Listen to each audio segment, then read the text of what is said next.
So, one of the reason din kung ba't ako nag-IKEA is to look for things na I can buy kapag nag-makeover ako ng room.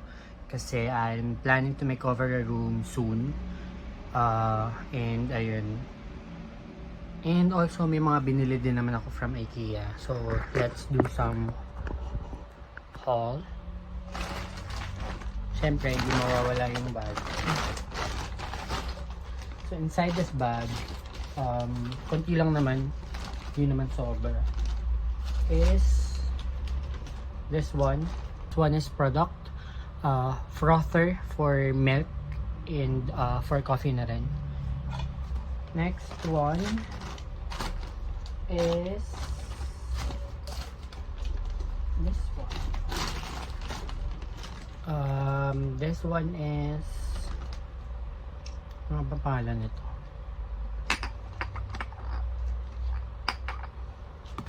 Pangalan mo?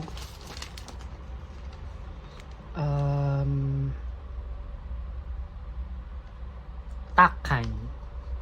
This one is Takkan soap dispenser. Dalawa yung binili ko. And then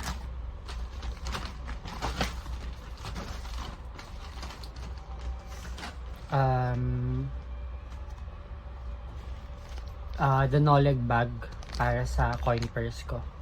Kasi yung coin purse ko somehow sira. So, bumili ako nito for my coin purse. Tapos, after that, umuwi na din ako. Actually, sa IKEA, para nakarating ako ng 12:45, nakalabas ako around almost an hour din. Siguro mga 1:45, 1:50ish, nakalabas na rin ako ng IKEA.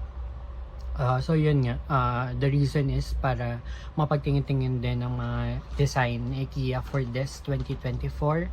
Tapos after that, I got some boba milk tea sa Tiger Sugar, and then umuwi na din, though dumaan ako sa Mr. DIY, and bumili din ako ng hooks.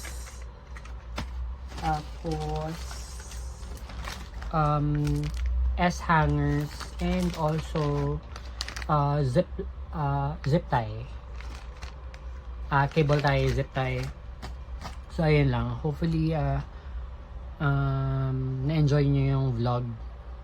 Ayun lang, bye!